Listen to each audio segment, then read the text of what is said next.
नमस्कार, DD news में आपका स्वागत है। मैं हूं चंद्रशेखर जोशी और आइए सबसे पहले आपको दिखाते हैं इस वक्त की हेडलाइंस। जम्मू कश्मीर के पहलगाम में पर्यटकों पर आतंकी हमला, 16 की मौत, कई घायल। पीएम मोदी ने जेद्दा से गृह मंत्री अमित शाह को फोन करके ली जानकारी। पीएम ने कहा, जघन्य कृत्य के पीछे लोगों को बख्शा नहीं जाएगा। प्रधानमंत्री ने सऊदी अरब की 2 दिन की यात्रा को छोटा कर स्वदेश लौटने का किया फैसला।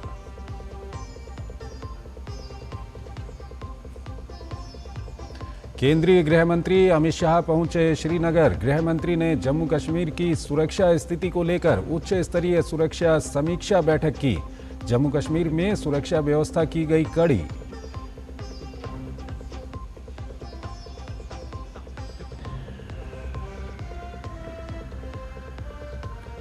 पहलगाम में पर्यटकों पर हमले का देश भर में विरोध। राष्ट्रपति, उपराष्ट्रपति समेत तमाम केंद्रीय मंत्रियों ने की हमले की निंदा। वैश्विक नेताओं ने आतंकी हमले की निंदा की। बारामूला और डोडा में लोगों ने हमले के विरोध में किया प्रदर्शन।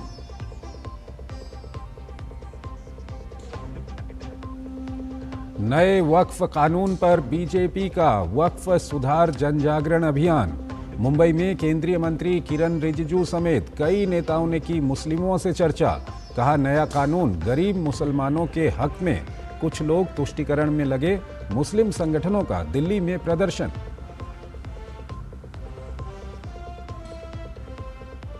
चुनाव आयोग ने राहुल गांधी के आरोपों पर किया पलटवार। कहा, चुनाव प्रक्रिया पर लगाए गए आरोप चुनाव आयोग को बदनाम करने की बेतुका कोशिश।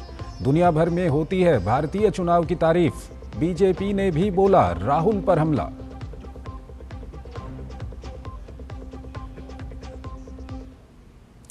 और आइए अब खबरों को विस्तार से देखते हैं। कश्मीर घाटी में आतंकवादियों की एक बार फिर कायराना हरकत को आतंकवादियों ने अंजाम दिया है। दक्षिण कश्मीर के अनंतनाग जिले के पहलगाम इलाके में आतंकवादियों ने पर्यटकों पर हमला किया। ये हमला श्रीनगर से करीब 85 किलोमीटर दूर पहलगाम के बैसरन वन क्षेत्र में किया गया। हमले में 16 पर्यटकों की मौत हुई है, वहीं कई पर्यटकों के घायल होने की खबर है। सुरक्षा बलों ने इलाके में घेराबंदी और तलाशी अभियान शुरू कर दिया है। सरकारी सूत्रों के अनुसार पीड़ितों में कई राज्यों के पर्यटक शामिल हैं।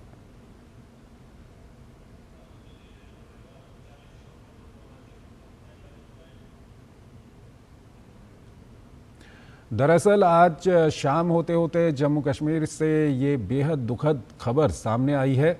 पहलगाम में आतंकियों ने पर्यटकों को निशाना बनाते हुए गोलीबारी की, जिनमें 16 लोगों की मौत हो गई है, जबकि कई लोग घायल हुए हैं। घटना के बाद सऊदी अरब दौरे पर गए प्रधानमंत्री मोदी ने गृह मंत्री अमित शाह से जानकारी हासिल की और जम्मू कश्मीर जाकर हालात का जायजा लेने को कहा। पीएम मोदी ने इस घटना को अंजाम देने वालों को अंजाम भुगतने की बात कही है, तो आतंक के मंसूबों को हर संभव जवाब देने की भी बात कही है। गृह मंत्री अमित शाह जम्मू कश्मीर के लिए न सिर्फ रवाना हुए, बल्कि वो जम्मू कश्मीर पहुंच गए। वहां पर उन्होंने समीक्षा बैठक सुरक्षा हालातों की भी की और ये रिपोर्ट आपको दिखाते हैं। कश्मीर घाटी में आतंकवादियों ने एक बार फिर कायराना हरकत को अंजाम दिया। दक्षिण कश्मीर के अनंतनाग जिले के पहलगाम इलाके में आतंकवादियों ने पर्यटकों पर हमला किया। ये हमला श्रीनगर से करीब 85 किलोमीटर दूर पहलगाम के बैसरन वन क्षेत्र में किया गया। इस हमले में कई पर्यटकों के मारे जाने की भी खबर है। सुरक्षा बलों ने इलाके में घेराबंदी और तलाशी अभियान शुरू कर दिया है। इस बीच सऊदी अरब दौरे पर गए प्रधानमंत्री नरेंद्र मोदी ने पहलगाम आतंकी हमले पर केंद्रीय गृह मंत्री अमित शाह से फोन पर बात की और उनसे सभी उचित कदम उठाने को कहा। सभी एजेंसियों के साथ तत्काल सुरक्षा समीक्षा बैठक करने के बाद गृह मंत्री अमित शाह श्रीनगर पहुंचे और एलजी मनोज सिन्हा सहित आला अधिकारियों के साथ सुरक्षा समीक्षा बैठक की। पहलगाम में पर्यटकों पर आतंकी हमले की देश भर में निंदा हो रही है। प्रधानमंत्री नरेंद्र मोदी ने सोशल मीडिया प्लेटफॉर्म एक्स पर हमले की निंदा की। उन्होंने लिखा, जम्मू कश्मीर के पहलगाम में हुए आतंकी हमले की कड़ी निंदा करता हूं। जिन लोगों ने अपने प्रियजनों को खो दिया है, उनके प्रति मेरी संवेदनाएं। मैं प्रार्थना करता हूं कि घायल लोग जल्द से जल्द ठीक हो जाएं। प्रभावित लोगों को हर संभव सहायता प्रदान की जा रही है। इस जघन्य कृत्य के पीछे जो लोग हैं, उन्हें न्याय के कठघरे में लाया जाएगा। उन्हें बख्शा नहीं जाएगा। उनका नापाक एजेंडा कभी भी सफल नहीं होगा। आतंकवाद से लड़ने का हमारा संकल्प अडिग है और ये और भी मजबूत होगा। पहलगाम हमले को लेकर रक्षा मंत्री राजनाथ सिंह ने सोशल मीडिया प्लेटफॉर्म एक्स पर लिखा, जम्मू कश्मीर के पहलगाम में आतंकवादी हमले की खबर से बहुत दुखी हूं। निर्दोष नागरिकों पर हमला कायरतापूर्ण और अत्यंत निंदनीय है। मेरी संवेदनाएं और प्रार्थनाएं निर्दोष पीड़ितों और उनके परिवारों के साथ हैं। केंद्रीय गृह मंत्री अमित शाह ने पहलगाम में पर्यटकों पर हुए हमले की निंदा की है। उन्होंने सोशल मीडिया प्लेटफॉर्म एक्स पर लिखा, जम्मू कश्मीर के पहलगाम में पर्यटकों पर हुआ आतंकी हमले से दुखी हूं। मेरी संवेदनाएं मृतकों के परिवार के सदस्यों के साथ है। इस जघन्य आतंकी हमले में शामिल लोगों को बख्शा नहीं जाएगा और अपराधियों के खिलाफ कड़ी कार्रवाई की जाएगी और उन्हें कड़ी से कड़ी सजा दी जाएगी। एलजी मनोज सिन्हा ने भी आतंकवादी हमले की कड़ी निंदा की है। मनोज सिन्हा ने सोशल मीडिया प्लेटफॉर्म एक्स पर लिखा, मैं पहलगाम में पर्यटकों पर हुए कायराना आतंकवादी हमले की कड़ी निंदा करता हूं। मैं लोगों को आश्वस्त करना चाहता हूं कि इस घृणित हमले के पीछे जो लोग हैं उन्हें सजा दी जाएगी। मैंने डीजीपी और सुरक्षा अधिकारियों से बात की। सेना और जम्मू कश्मीर पुलिस की टीम इलाके में पहुंच गई है और तलाशी अभियान चला रही है। जिला प्रशासन और स्वास्थ्य अधिकारियों को पहलगाम में भर्ती लोगों को तत्काल चिकित्सा सुविधा उपलब्ध कराने का निर्देश दिया है। एक घायल पर्यटक को जीएमसी अनंतनाग ले जाया गया है। मैं सभी घायलों के जल्द से जल्द स्वस्थ होने की प्रार्थना करता हूं। पहलगाम में पर्यटकों पर आतंकी हमले को लेकर मुख्यमंत्री उमर अब्दुल्ला ने दुख जताया है और हमले की कड़ी निंदा की है। उन्होंने सोशल मीडिया प्लेटफॉर्म एक्स पर लिखा, मैं इस हमले से स्तब्ध हूं। हमारे पर्यटकों पर हमला एक घृणित कार्य है। इस हमले के अपराधी जानवर, अमानवीय और घृणा के पात्र हैं। निंदा के लिए कोई भी शब्द पर्याप्त नहीं है। मैं मृतकों के परिवारों के प्रति अपनी संवेदनाएं व्यक्त करता हूं। मैंने अपनी सरकार में मंत्री सकीन इट्टू से बात की है और वो घायलों के लिए व्यवस्थाओं की निगरानी के लिए अस्पताल में हैं। मैं तुरंत श्रीनगर वापस जा रहा हूं। पहलगाम में पर्यटकों पर हुए आतंकी हमले को यहां के नेता घाटी में अमन शांति के लिए खतरा के साथ ही यहां की अर्थव्यवस्था के लिए भी घातक मान रही हैं। अटैक जो हुआ है इसको हम स्ट्रांगली कंडेम्ड करते हैं और वो लोग ये सोचते हैं कि हम जम्मू कश्मीर को अपने टूरिस्ट के ऊपर अटैक करने से हम जम्मू कश्मीर की इकॉनमी को कहीं ना कहीं डगमगाने की कोशिश करेंगे तो वो कभी कामयाब नहीं होंगे। इससे बड़ा दुश्मन कोई कश्मीरियों का नहीं हो सकता। ये जो इक्तिसादी आज़ादी है कश्मीरी की कि वो अपने बलबूते पर कमाए, ये उसके खिलाफ एक अटैक है। ये चाहते हैं ये लोग कि यहाँ से टूरिस्ट निकल जाए और कश्मीरी जो है वो बगैर कमाई के, बगैर किसी चीज के जो है गुलाम बन के रहे। जो आतंकवादी पहलगाम के इस हमले के गुनाहगार हैं, या इन आतंकवादियों के जो मददगार हैं, उनको जमीन के पाताल से भी निकालकर उनको उनके गुनाहों की सजा दी जाएगी। दरअसल कश्मीर में कुछ ऐसे इलाके हैं जहां पर आतंकवाद नजर नहीं आता। पहलगाम उसमें से ही एक हिस्सा है। यहां पर पर्यटक बहुत बड़ी संख्या में पहुंचते हैं। मार्च में हुई बर्फबारी के बाद सैकड़ों की तादाद में पर्यटक यहां लगातार पहुंच रहे हैं। Bureau report, DD news. Pahalgam में पर्यटकों पर हुए आतंकी हमले के मद्देनजर प्रधानमंत्री नरेंद्र मोदी ने सऊदी अरब का दौरा बीच में ही रद्द कर दिया है। उन्होंने सऊदी अरब में बुधवार को होने वाले अपने सभी कार्यक्रम रद्द कर दिए हैं। उन्होंने मंगलवार को आयोजित आधिकारिक रात्रि भोज में भी हिस्सा नहीं लिया। प्रधानमंत्री मोदी अपने सभी कार्यक्रम रद्द कर स्वदेश वापस आ रहे हैं। गौरतलब है कि पीएम मोदी 22 अप्रैल से सऊदी अरब की 2 दिन की आधिकारिक यात्रा पर थे।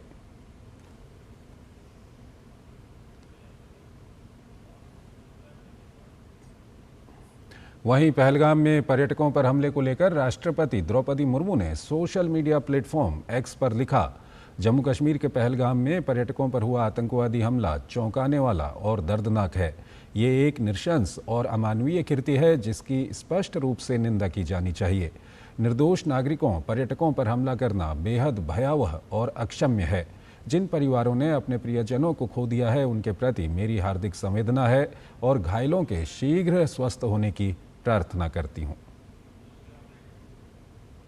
वहीं पहलगाम हमले को लेकर उपराष्ट्रपति जगदीप धनखड़ ने सोशल मीडिया प्लेटफॉर्म एक्स पर लिखा, जम्मू कश्मीर के पहलगाम में हुए भीषण आतंकवादी हमले से मैं बहुत दुखी हूं।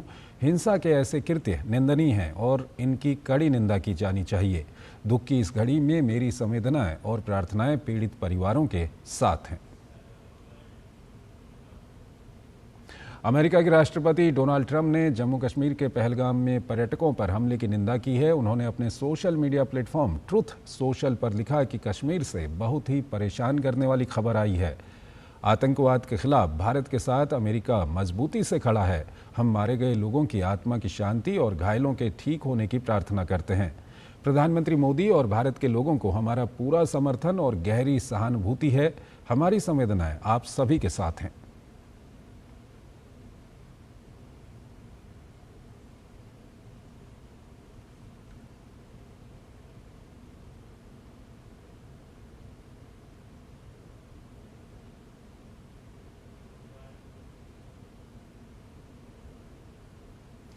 वहीं जम्मू कश्मीर के पहलगाम में हुए आतंकी हमले की इटली की प्रधानमंत्री जॉर्जिया मेलोनी ने कड़ी निंदा की है। प्रधानमंत्री जॉर्जिया मेलोनी ने सोशल मीडिया प्लेटफॉर्म एक्स पर लिखा, भारत में आज हुए आतंकवादी हमले से बहुत दुख हुआ, जिसमें अनेक लोग हताहत हुए।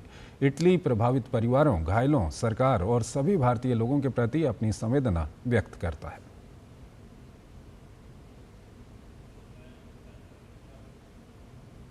जम्मू कश्मीर के पहलगाम में आतंकी हमले की कड़ी निंदा करते हुए अनंतनाग पुलिस ने एक हेल्पलाइन नंबर भी जारी किया है। पुलिस ने पर्यटकों के लिए 24/7 आपातकालीन सहायता डेस्क बनाई है। पुलिस नियंत्रण कक्ष अनंतनाग की भी शुरुआत की गई है। साथ ही संपर्क नंबर भी जारी किए गए हैं, जो इस प्रकार हैं 9596 777 669 019 3222 5870।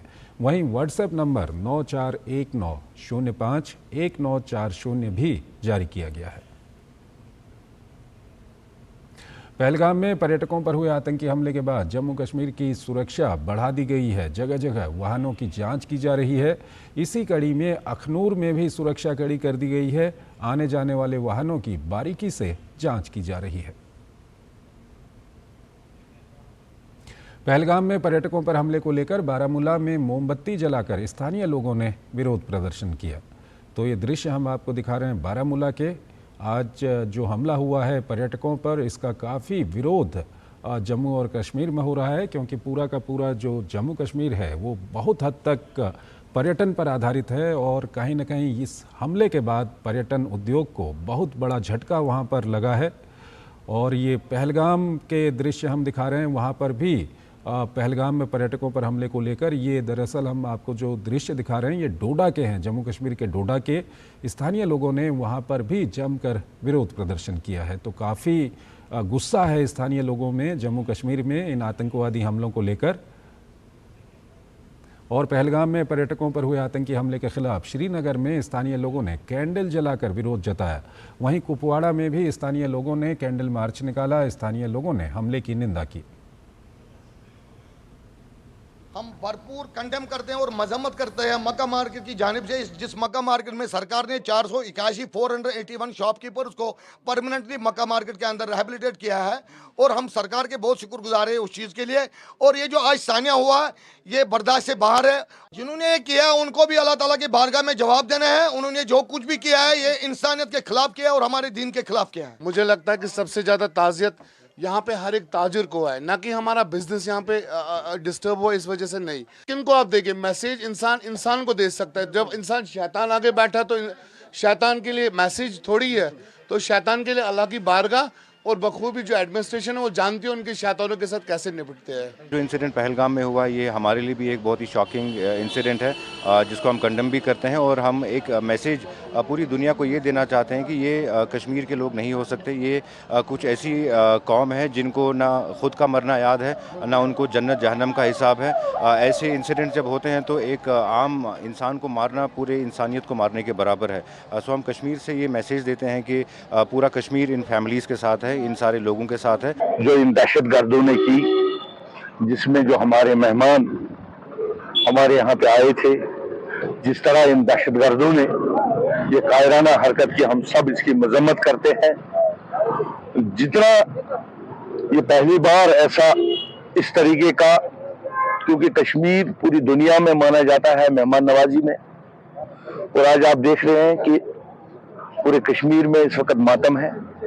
हर एक की जुबान पे एक ही बात है कि जिन लोगों ने भी किया किसी मजहब के नहीं है, ना उनका कोई मजहब है, ये इंसानियत का कत्ल है। जिन लोगों ने भी ये किया, मैं समझता हूं कि उनको कड़ी से कड़ी सजा मिलनी चाहिए। बेगुनाह शख्स जो टूरिस्ट थे, जो कश्मीर में आए, कश्मीर एक मेहमान नवाज जगह है जहां लोगों ने अपनी जानें दी अपने मेहमानों के लिए, तो ये कश्मीरियों के ख़िलाफ़ है ये इंसिडेंट, और एक दहशतगर्दाना इंसिडेंट है। कम्प्लीटली हम इसको एक टेररिस्ट एक्ट से कम कुछ नहीं कह सकते। इंसानियत के ख़िलाफ़ है, कश्मीरियों के ख़िलाफ़ है, और न सिर्फ इस पर प्रोब होना चाहिए बल्कि इसकी जितनी मजम्मत की जाए वो कम है। उसके साथ साथ मैं आपको बताऊं, जो लोग आज शहीद वहाँ हुए, बेगुनाह लोग, मैं उनको शहीद कहूँगा, और क्योंकि वो टूरिस्ट थे, हमारे मेहमान थे, और इस तरीके का इंसिडेंट दहशतगर्दी से कम कुछ भी नहीं है। जम्मू कश्मीर के पहलगाम में पर्यटकों पर हुए आतंकी हमले की स्थानीय निवासियों ने कड़ी निंदा की और दुख व्यक्त किया। इसको तो हम कंडेम करते हैं, क्योंकि ये जो हुआ है ये सही नहीं हुआ है, क्योंकि हमारे रोज़गार इससे जुड़ा है, पूरे कश्मीर वैली का। हम नहीं चाहते कि ऐसे हालात हमारे पहलगाम में हो। जो ये हुआ है, इंसिडेंट हुआ है यहाँ पे, हम इसको कंडेम करते हैं। बहुत ही बुरा है, ऐसा नहीं होना चाहिए। मतलब इंसानियत के खिलाफ है ये चीज़। इससे तो टोटल लॉस हो गए, हम भी लॉस, मतलब इसमें हमारा जो रोज़गार चलता था बिल्कुल भी नहीं होगा। ऐसा नहीं होना चाहिए। बहुत दुख है, बहुत मायूस है हम लोग, बहुत मायूस, बहुत ज्यादा मायूस है हम लोग। हमने पीछे 2 फायर दे सुने हैं, लोग जमा हो गए हैं, हमने ऊपर इसी के साथ ही फायरिंग शुरू हो गया है। अच्छा। फिर जब जाए मौके वारदात पर पहुंचे हैं तो हमने 3 इंजर्ड को उठाया और रेस्क्यू किया। तो लोगों की मदद से सब रेस्क्यू हो गया उधर, जब तक अमला उधर पहुंचा है। जम्मू कश्मीर के पहलगाम में पर्यटकों पर हुए नृशंस आतंकी हमले पर राष्ट्रीय स्वयंसेवक संघ ने कड़ी निंदा की है। राष्ट्रीय स्वयंसेवक संघ ने सोशल मीडिया प्लेटफॉर्म एक्स पर निंदा करते हुए लिखा, जम्मू कश्मीर के पहलगाम में पर्यटकों पर हुआ नृशंस आतंकी हमला अत्यंत निंदनीय एवं संतापजनक है। हम घटना में मृत हुए सभी के प्रति श्रद्धांजलि अर्पित करते हैं और घायलों के शीघ्र स्वास्थ्य लाभ की कामना करते हैं। यह हमला देश की एकता व अखंडता पर प्रहार करने का दुस्साहस है। सभी राजनीतिक दल व संस्थाओं को सारे मतभेदों से ऊपर उठकर इसकी भर्त्सना करनी चाहिए। सरकार सभी पीड़ितों व उनके परिवारों की सहायता की आवश्यक व्यवस्था करे और सरकार इस हमले के लिए जिम्मेदार लोगों को दंडित करने हेतु शीघ्र ही उचित कदम उठाए।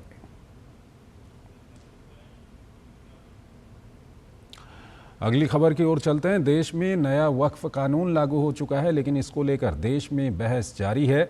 मोदी सरकार और बीजेपी की ओर से देश में वक्फ कानून को लेकर जागरूकता अभियान चलाया जा रहा है, तो कुछ संगठन अभी भी इसके विरोध में अपनी बात कह रहे हैं।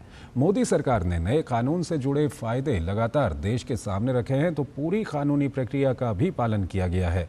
ये मामला सुप्रीम कोर्ट में चल रहा है, लेकिन इस कानून के लागू होने के बाद लंबे समय से वक्फ बोर्ड में हो रहे भ्रष्टाचार पर नकेल लगेगी और आम लोगों को इंसाफ मिल पाएगा।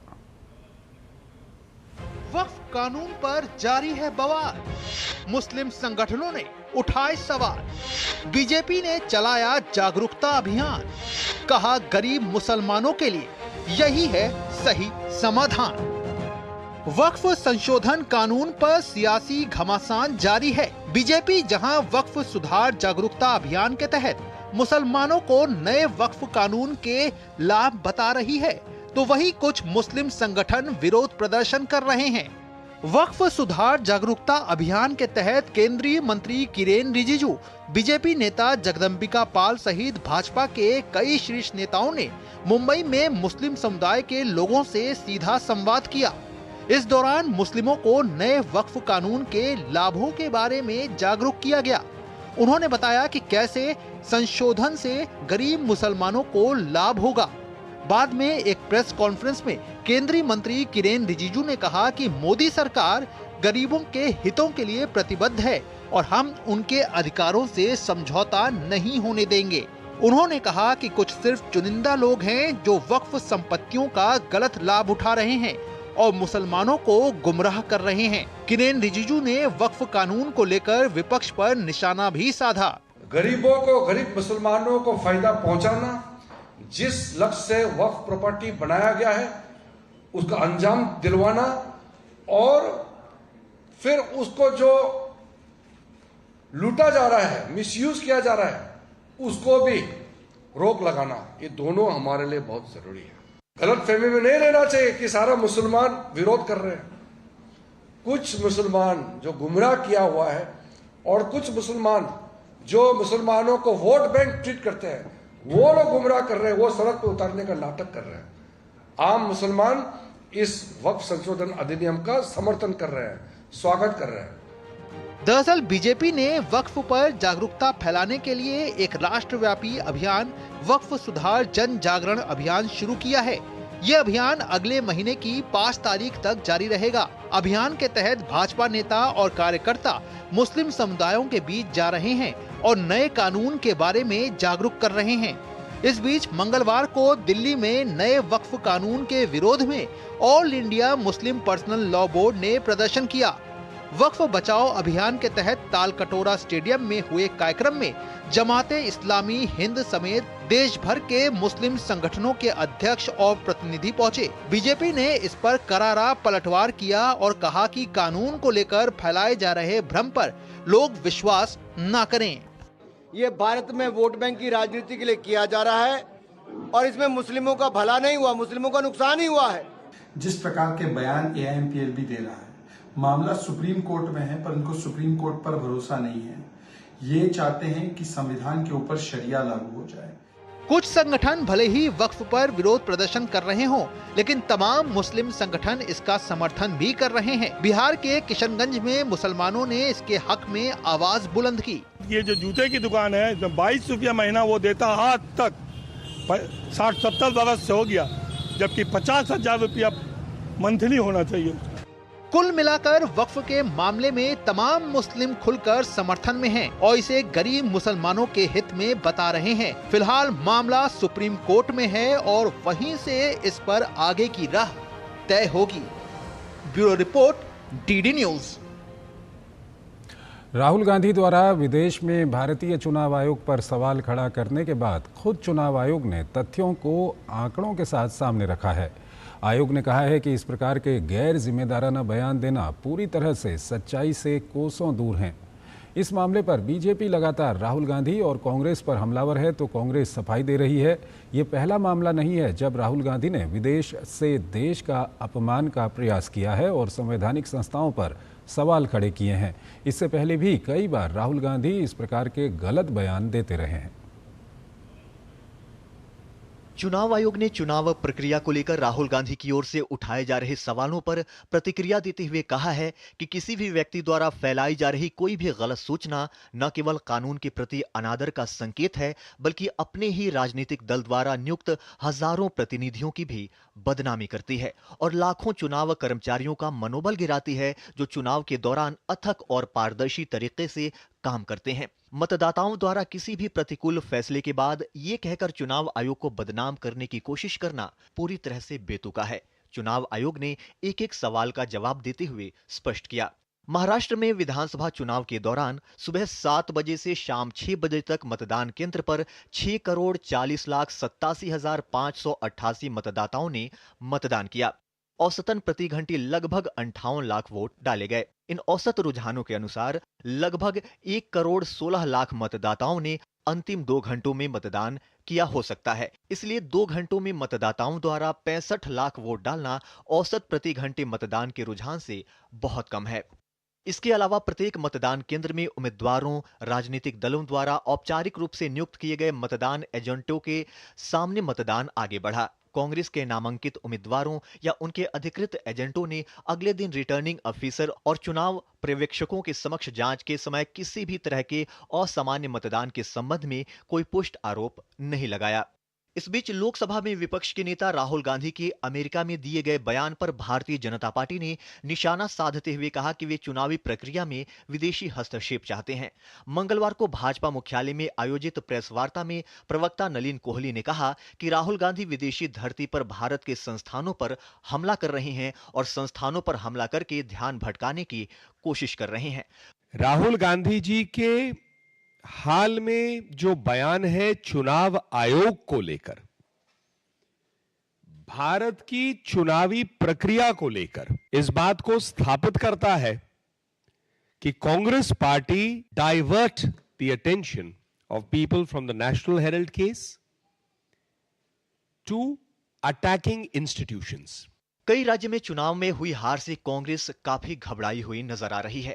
कांग्रेस नेता सुप्रिया श्रीनेत ने भी देश की चुनाव प्रक्रिया पर सवाल उठाया, तो वहीं भाजपा सांसद योगेंद्र चंदोलिया ने कहा कि राहुल गांधी लोकसभा में नहीं बोलते हैं, लेकिन विदेश जाकर टिप्पणी जरूर करते हैं।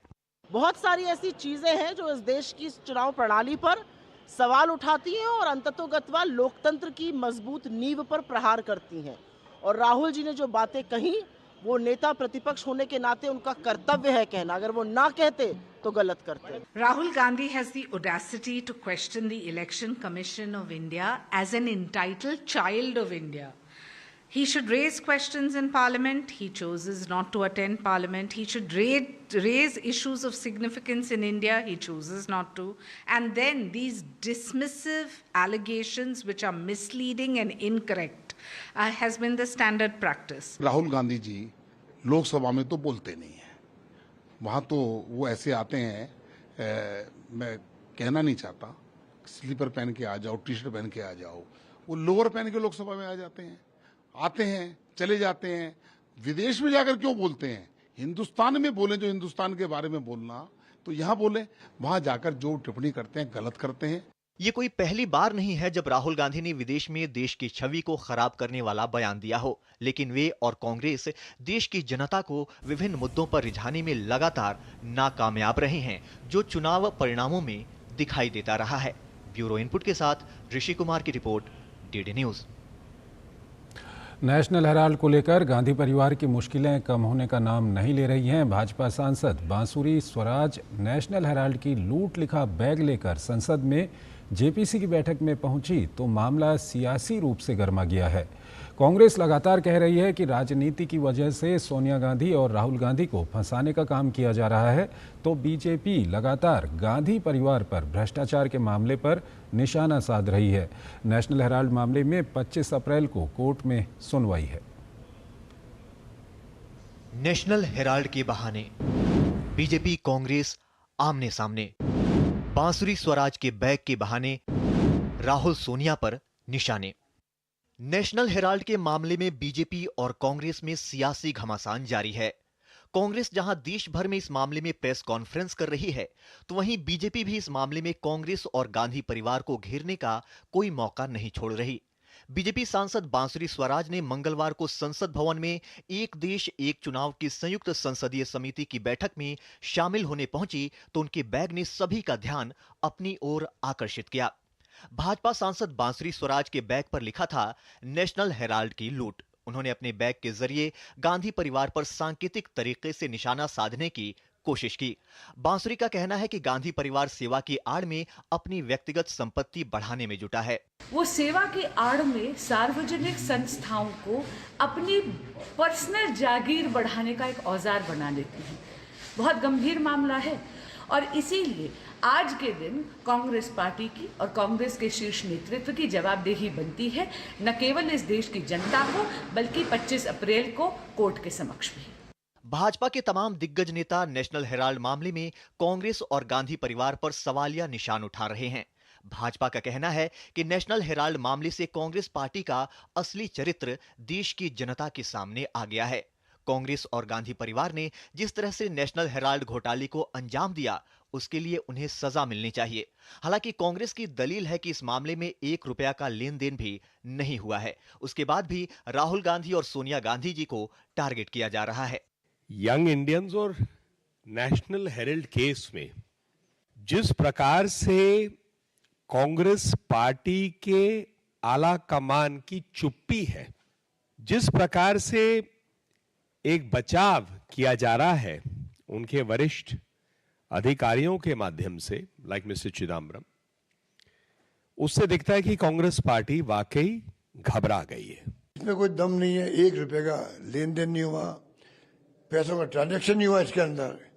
और उसके बाद में आप राहुल गांधी जी को, सोनिया जी को आप टारगेट करो, उसके अंदर चालान पेश करवा दिया आपने। बीजेपी इस मामले में सोनिया गांधी, राहुल गांधी समेत अन्य नेताओं के खिलाफ प्रदर्शन भी कर चुकी है। ईडी की टीम ने हाल ही में नेशनल हेराल्ड मामले में लोकसभा में नेता प्रतिपक्ष राहुल गांधी, राज्यसभा सांसद सोनिया गांधी और ओवरसीज कांग्रेस के अध्यक्ष सैम पित्रोदा के खिलाफ आरोप पत्र दाखिल किया था। दिल्ली के राउज एवेन्यू कोर्ट में मनी लॉन्ड्रिंग के मामले में दायर ईडी के आरोप पत्र में सुमन दुबे और अन्य के नाम भी शामिल हैं। अदालत ने मामले में संज्ञान पर बहस के लिए 25 अप्रैल की तारीख तय की है। इससे पहले ईडी ने इस मामले से जुड़ी संपत्तियों पर कब्जा करने की प्रक्रिया शुरू कर दी थी। Bureau report, DD news. Jaipur में आयोजित एक कार्यक्रम में अमेरिकी उपराष्ट्रपति जेडी वेंस ने कहा, अमेरिका और भारत ने व्यापार वार्ता के लिए आधिकारिक तौर पर संदर्भ शर्तों को अंतिम रूप दे दिया है। उन्होंने कहा कि ये राष्ट्रपति ट्रंप और प्रधानमंत्री मोदी के दृष्टिकोण को साकार करने की दिशा में एक महत्वपूर्ण कदम है। Both of our governments are hard at work on a trade agreement built on shared priorities, like creating new jobs, building durable supply chains, and achieving prosperity for our workers. In our meeting yesterday, Prime Minister Modi and I made very good progress on all of those points. And we are especially excited to formally announce that America and India have officially finalized the terms of reference for the trade negotiation. I think this is a vital step. अमेरिकी उपराष्ट्रपति JD Vance ने कहा, भारत इस साल quad नेताओं के शिखर सम्मेलन की मेजबानी कर रहा है। उन्होंने कहा कि दोनों देशों के हित स्वतंत्र, खुले, शांतिपूर्ण और समृद्ध हिंद प्रशांत क्षेत्र में निहित हैं। India this year is hosting the Quad Leaders Summit this fall. Our interests in a free, open, peaceful, and prosperous Indo-Pacific are in full alignment. Both of us know that the region must remain safe from any hostile powers that seek to dominate it.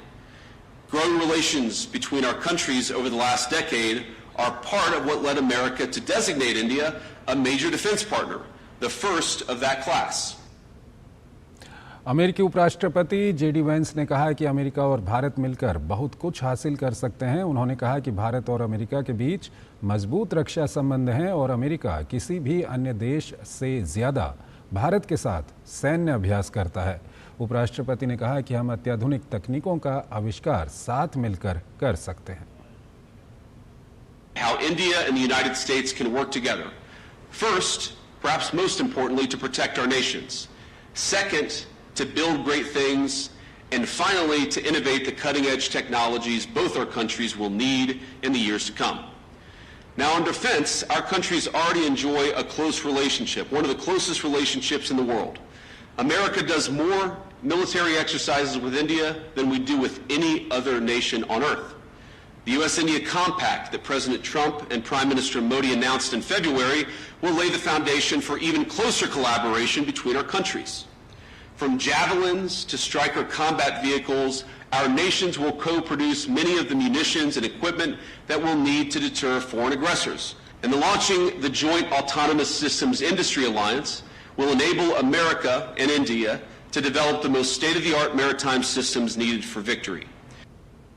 केंद्रीय कृषि एवं किसान कल्याण मंत्री शिवराज सिंह चौहान ने हरियाणा के करनाल स्थित राष्ट्रीय dairy अनुसंधान संस्थान के 21वें दीक्षांत समारोह में छात्रों को उपाधि प्रदान की और समारोह को संबोधित किया। छात्रों को संबोधित करते हुए उन्होंने कहा कि प्रधानमंत्री नरेंद्र मोदी देश को विकसित राष्ट्र बनाने के लिए दृढ़ संकल्प के साथ पूरी ऊर्जा से जुटे हैं, लेकिन देश को विकसित बनाने के लिए हम सबको प्रयास करने होंगे। प्रधानमंत्री नरेंद्र मोदी ने संकल्प लिया विकसित भारत के निर्माण का। हम पिछड़े नहीं रहेंगे, हम आगे बढ़ेंगे, हमारे देश की जनता को सुखी करेंगे और फिर जरूरत पड़ेगी तो दुनिया की भी मदद करेंगे। प्रधानमंत्री ऊर्जा और संकल्प से भरे, वो निरंतर कर्मरत है, लेकिन विकसित भारत के लक्ष्य को अगर प्राप्त करना है तो हम सबको जुटना पड़ेगा, हर नागरिक को जुटना पड़ेगा। केंद्रीय मंत्री ने संस्थान की गुणवत्तापूर्ण शिक्षा की तारीफ करते हुए कहा कि यहां परिसर से ही छात्रों को बेहतर रोजगार के अवसर मिल जाते हैं। हमारी शिक्षा केवल हमारे लिए नहीं है, हमारे देश के लिए भी है, समाज के लिए भी है। मैं एनडीआरआई की टीम को बधाई देता हूं। आप जो शिक्षा देते हैं वो कौशल देने वाली भी है। केंद्रीय मंत्री मनोहर लाल नेपाल की 2 दिवसीय आधिकारिक यात्रा पर हैं, जिसका उद्देश्य आपसी हितों की प्रमुख बिजली क्षेत्र परियोजनाओं पर चर्चा करना और दोनों देशों के बीच द्विपक्षीय सहयोग को मजबूत करना है। इस दौरान मनोहर लाल ने Koshi corridor 220 kV transmission line के अंतर्गत तुमलिंगतार, बानेश्वर और बसंतपुर सब स्टेशन का उद्घाटन किया। इसके साथ ही SJVN Arun 3 power development company SAPDC द्वारा निर्मित अरुण 3 जल विद्युत परियोजना का निरीक्षण भी किया।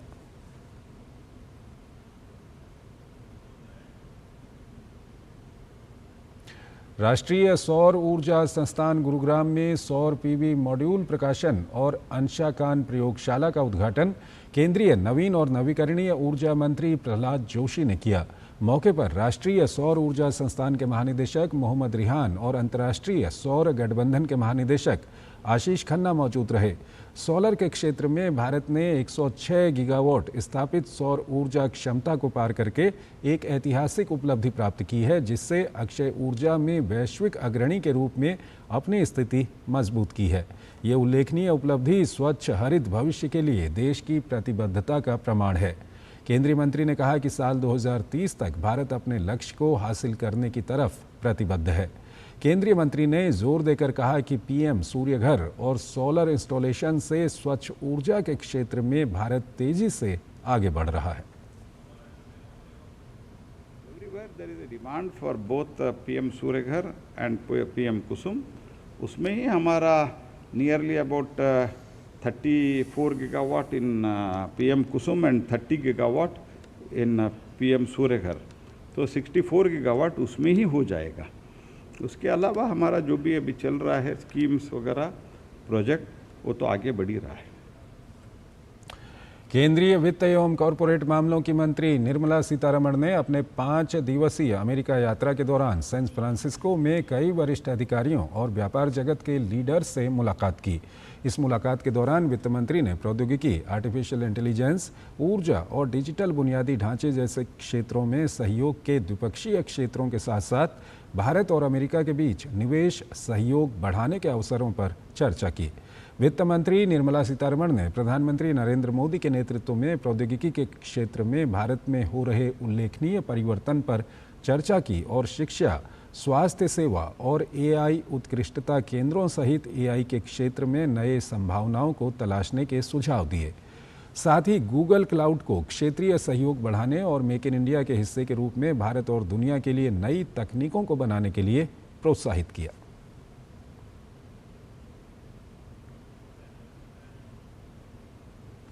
संघ लोक सेवा आयोग ने सिविल सेवा परीक्षा 2024 का परिणाम जारी कर दिया है। इस वर्ष 9.92 लाख उम्मीदवारों ने आवेदन किया, जिनमें से 5.83 लाख ने परीक्षा दी। कुल 1009 अभ्यर्थियों का चयन किया गया है, जिनमें 284 महिलाएं और 725 पुरुष शामिल हैं। इलाहाबाद विश्वविद्यालय से बायोकेमिस्ट्री में स्नातक शक्ति दुबे ने प्रथम स्थान प्राप्त किया है। दूसरा स्थान हर्षिता गोयल को मिला है, जिन्होंने MS यूनिवर्सिटी बड़ौदा से BCom किया है।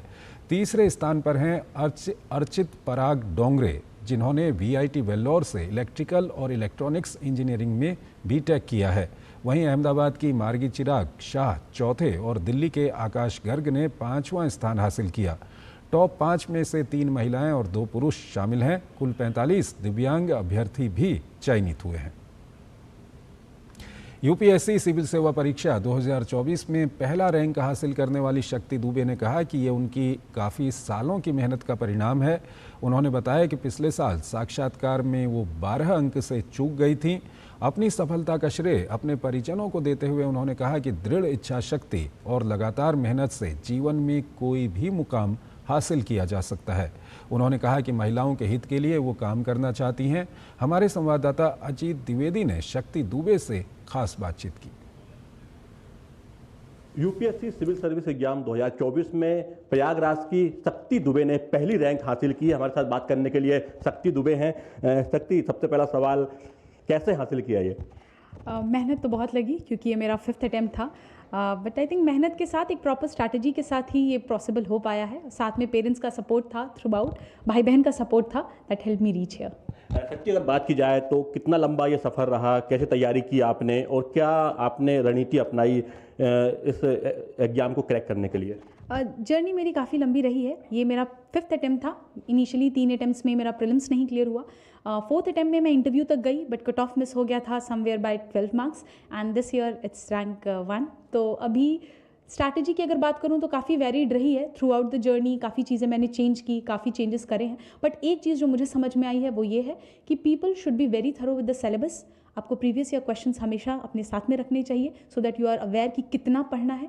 देन एक बहुत ही रिस्ट्रिक्टेड बुक लिस्ट हो and go for multiple revisions. ये 4 चीज़ें हैं जो आई थिंक मंत्रास की तरह हम ट्रीट कर सकते हैं फॉर यूपीएससी। आपकी पहली रैंक है, बहुत सारी चॉइसेस आपके पास होंगी, कौन सी सर्विस में जाना चाहेंगे और क्या सपना है आपका? सिविल सर्विस में आके क्या करना चाहेंगे? इंडियन एडमिनिस्ट्रेटिव सर्विस ही मेरा पहला चॉइस और प्रेफरेंस रहा है for the service and always I wanted to see myself there as an administrative officer. जो रोल्स हैं उनके, जो उनके राइट्स हैं, पावर्स हैं, I think they have always like interested me. Being a women I would like to work for women related issues, women related उनके जो concerns हैं उस पर मैं काम करना चाहूँगी। सोशल मीडिया के इस दौर में जबकि तमाम चीज़ें भटकाने वाली चीज़ें हैं, आप क्या सलाह देंगे जो एस्पिरेंट है, जो कि तैयारी कर रहे हैं, लगातार कहीं ना कहीं टूटने की नौबत आ जाती है, हताश हो जाते हैं, निराश हो जाते हैं, क्या कहेंगे ऐसे लोगों के लिए? थोड़ा सा एक होता है कि उम्मीद, थोड़ी सी एक होती है होप जो इंसान को हमेशा ज़िंदा रखनी चाहिए। दूसरी चीज़ है खुद पे अगर विश्वास है तो यूपीएससी हो या कोई भी फील्ड हो, अगर आप कहीं भी स्टेबली अपने आप को प्लेस कर पा रहे हो, there is always a scope to have a beautiful life ahead. तो आई थिंक एक यूपीएससी के एग्जाम के साथ अपनी ज़िंदगी को अटैच करने की कोई ज़रूरत नहीं है। हो जाता है तो शायद ये सबसे अच्छा होगा, पर नहीं होता है तो बहुत सारी अदर अपॉर्चुनिटीज़ हमेशा ओपन रहती हैं। We just need to look for that. आपने कहा महिलाओं के लिए आप काम करेंगी, क्या समस्याएं आपको दिखती हैं अभी समाज में, देश में, जिनको आप फाइंड आउट करेंगी और महिलाओं के लिए एक ऑफिसर के रूप में आप सर्व करेंगे देश को? आई थिंक माई सेल्फ मैंने भी फेस किया ये। Safety and security of women एक ऐसी चीज़ है जो शायद हमेशा एक चैलेंज रहती है विमेन के लिए।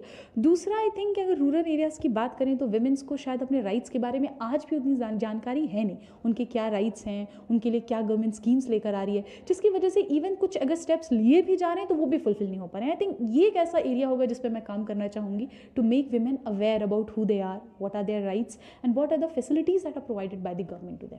हौसला नहीं हारना है, हिम्मत नहीं टूटने देना है और लगातार अपने लक्ष्य के प्रति समर्पित रहना है, कड़ी मेहनत करना है, ये कहना है शक्ति दुबे का, जो कि यूपीएससी सिविल सर्विस में पहले स्थान पर आई हैं, प्रयागराज की रहने वाली हैं। उनका कहना है कि वो महिलाओं के लिए खासतौर पे काम करेंगी सिविल सर्विस में आकर और एक बड़ा बदलाव जो है वो समाज में देखना चाहती हैं। कैमरामैन रिकी के साथ अजीत द्विवेदी, डीडी न्यूज, दिल्ली। संविधान के 75 वर्ष पूर्ण होने के उपलक्ष्य में दिल्ली विश्वविद्यालय में कर्तव्यम कार्यक्रम का आयोजन किया गया। उपराष्ट्रपति जगदीप धनखड़ ने इस कार्यक्रम का दीप प्रज्वलन कर शुभारंभ किया। कार्यक्रम का उद्देश्य नागरिकों में कर्तव्यों के प्रति जागरूकता बढ़ाना और संविधान के मूल्यों को पुनः स्मरण कराना था।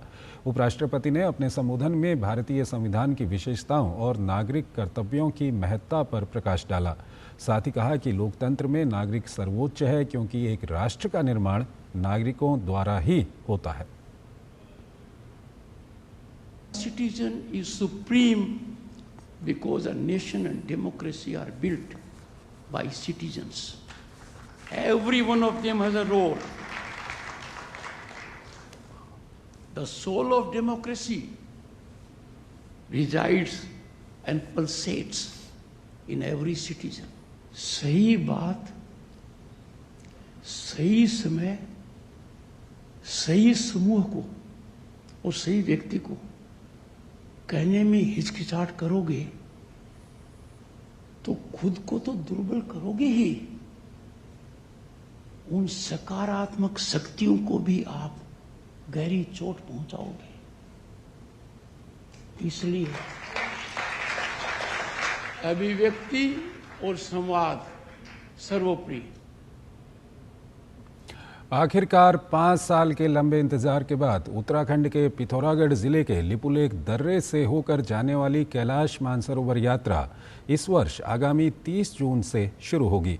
सोमवार को विदेश मंत्रालय दिल्ली में हुई बैठक में इस यात्रा के संचालन को हरी झंडी दे दी गई है।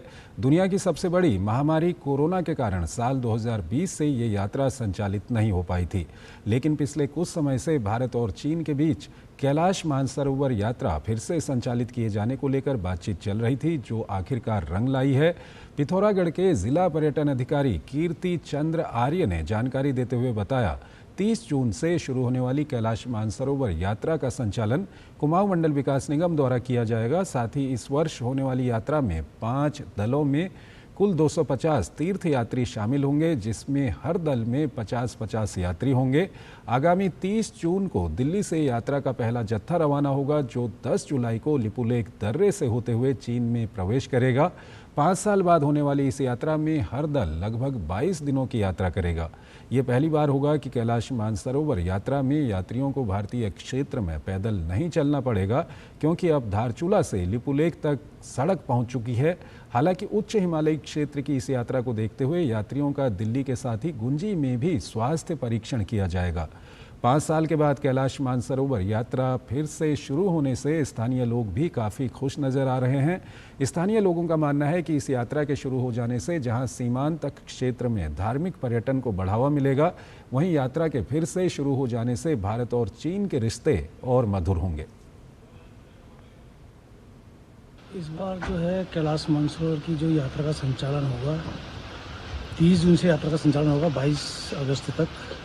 कुल जो है 250 यात्री इसमें प्रतिभाग करेंगे और 50-50 के दल जो है कुमाऊं मंडल विकास निगम द्वारा इसमें यात्रा कराई जाएगी।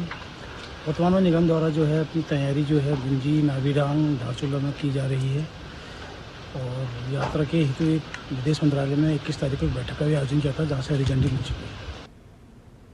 केंद्रीय सूचना एवं प्रसारण मंत्री अश्विनी वैष्णव ने अपने सोशल मीडिया एक्स पर देश में आईटी हार्डवेयर कंपनियों को प्रोत्साहित करते हुए एक पोस्ट साझा की है। इस लेख में लिखा है कि केंद्र सरकार देश में कंप्यूटर और लैपटॉप के ज़्यादा से ज़्यादा प्रोडक्शन के लिए कंपनियों को प्रोत्साहित करने में लगी हुई है। सरकार ने आईटी हार्डवेयर के क्षेत्र में करीब 17,000 करोड़ रुपए की उत्पादन लिंक्ड प्रोत्साहन योजना यानी कि PLI को मंजूरी दी है। माना जा रहा है कि सरकार के इस कदम से चीन पर निर्भर रहने वाले अधिक ब्रांड अब भारत में लैपटॉप बनाने के लिए स्थानीय अनुबंध निर्माताओं के साथ गठजोड़ कर रहे हैं, जिससे अब न केवल भारत में आईटी हार्डवेयर कंपनियों को प्रोत्साहन मिलेगा, बल्कि रोजगार सृजन में भी मदद मिलेगी। साथ ही चीन छोड़कर जा रही मैन्युफैक्चरिंग कंपनियां भारत में निवेश और प्रोडक्शन को लेकर आगे आएंगी। सरकार के इस कदम का बड़ी आईटी हार्डवेयर मैन्युफैक्चरिंग कंपनियों ने भी स्वागत किया है। दरअसल कुछ समय पहले ही केंद्रीय कैबिनेट की एक बैठक में लैपटॉप, टैबलेट और अन्य कंप्यूटरों का स्थानीय उत्पादन करने वाली कंपनियों के लिए रिवॉर्ड प्रोग्राम की घोषणा की गई थी। इस योजना से जहां विदेशी कंपनियां भारत में निवेश के लिए प्रोत्साहित होंगी, वहीं चीन के बजाय भारत में आईटी हार्डवेयर कंपनियों को अपने उत्पादन में 4 से 5% की कमी का भी लाभ मिलेगा। सरकार के इस बड़े कदम से उपभोक्ताओं और निर्माताओं दोनों को फायदा होगा।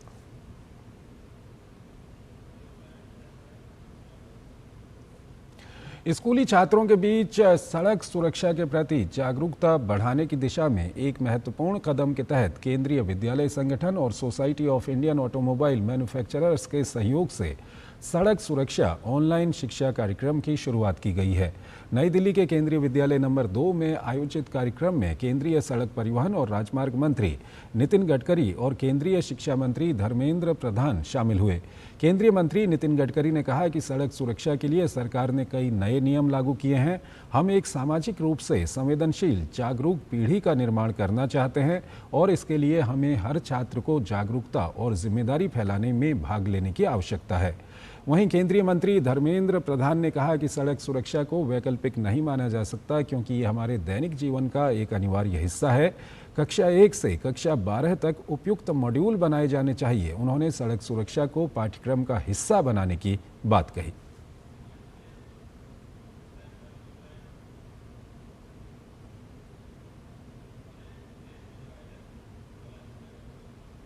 कानून को भी हमने कड़क बना दिया है, पेनल्टी और फाइन भी बढ़ा दिया है। फिर भी जितनी सफलता चाहिए उतनी नहीं मिली।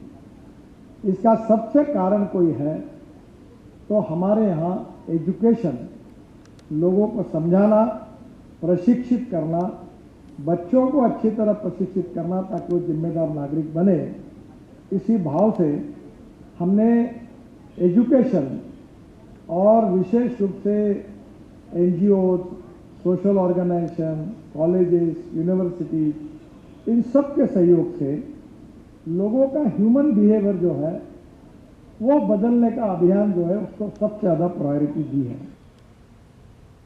एनसीईआरटी देश में नया करिकुलम, नया टेक्स्ट बुक बना रहा है। रोड सेफ्टी जिस प्रकार की एक इम्पोर्टेंट सब्जेक्ट बना हुआ है, रोड ट्रांसपोर्ट मिनिस्ट्री और एजुकेशन मिनिस्ट्री बनके कई प्रकार के हम लोग अपना एंगेजमेंट बढ़ा रहे हैं अवेयरनेस बढ़ाने के लिए। इसको आज एक फॉर्मल एजुकेशन की हिस्सा बनाने का एक इन प्रिंसिपल तय किया गया है और आने वाले दिनों में एजुकेशन डिपार्टमेंट क्लास 1 to 12 तक age and grade appropriate curriculum develop करेगा, स्टडी मटेरियल डेवलप करेगा, ऑडियो विजुअल में रहेगी और उसमें क्रेडिटाइज भी किया जाएगा। इस प्रकार की एक आर्किटेक्चर हम लोग बना रहे हैं। भारत की परिकल्पना को साकार करने के लिए जो यशस्वी प्रधानमंत्री जी ने हमें एक लक्ष्य दिया है, उसमें भारत का विकास तो हो रहा है ऑटोमोबाइल इंडस्ट्री की तरफ से, लेकिन उसमें सुरक्षा की दृष्टि से बहुत ही नकारात्मक स्टैटिस्टिक्स हमारे सामने आ रही है। इसलिए बहुत ज़रूरी है कि बदलाव लाने के लिए बच्चों को सेंसिटाइज करना बहुत ज़रूरी है। जो 4 ई हैं उसमें हम एनफोर्समेंट, इंजीनियरिंग और इमरजेंसी केयर, एजुकेशन की बात करें तो अब सब समझ में आ गई है बात कि एजुकेशन के बिना बदलाव आना मुश्किल होगा। राष्ट्रीय स्वयंसेवक संघ के सरसंघ चालक डॉक्टर मोहन भागवत ने मंगलवार को राष्ट्रीय राजधानी दिल्ली में अखिल भारतीय विद्यार्थी परिषद के राष्ट्रीय कार्यालय का उद्घाटन किया। कार्यक्रम की शुरुआत मोहन भागवत ने दीप प्रज्वलित कर की। ABVP के नवनिर्मित कार्यालय का नाम विद्यार्थी के जीवन को प्रभावित करने वाले यशवंतराव केलकर के नाम पर रखा गया है। उद्घाटन समारोह में पूर्व राष्ट्रपति M वेंकैया नायडू, भाजपा के राष्ट्रीय अध्यक्ष JP नड्डा, भाजपा के वयोवृद्ध नेता और पूर्व केंद्रीय मंत्री मुरली मनोहर जोशी, केंद्रीय मंत्री नितिन गडकरी, पीयूष गोयल, केंद्रीय शिक्षा मंत्री धर्मेंद्र प्रधान, वाणिज्य मंत्री पीयूष गोयल और दिल्ली की मुख्यमंत्री रेखा गुप्ता सहित तमाम आला नेता और पदाधिकारी भी उपस्थित रहे। कार्यक्रम को संबोधित करते हुए संघ प्रमुख मोहन भागवत ने कहा कि विभिन्न संप्रदाय और जातियों के लोग विश्व कल्याण के लिए एकात्मकता की ओर बढ़ते हैं। राष्ट्र इतने सारे हैं मगर कुटुंब एक है। हम एक देश, एक जन है। हम एक राष्ट्र हैं। हम विदेशियों वाला राष्ट्र नहीं हैं। उन्होंने कहा अपने देश के भाग्य में कुछ परिवर्तन आ रहा है, विश्व में भी कुछ परिवर्तन दिख रहा है। दुनिया लड़खड़ा रही है, अब वो भारत की ओर देख रही है।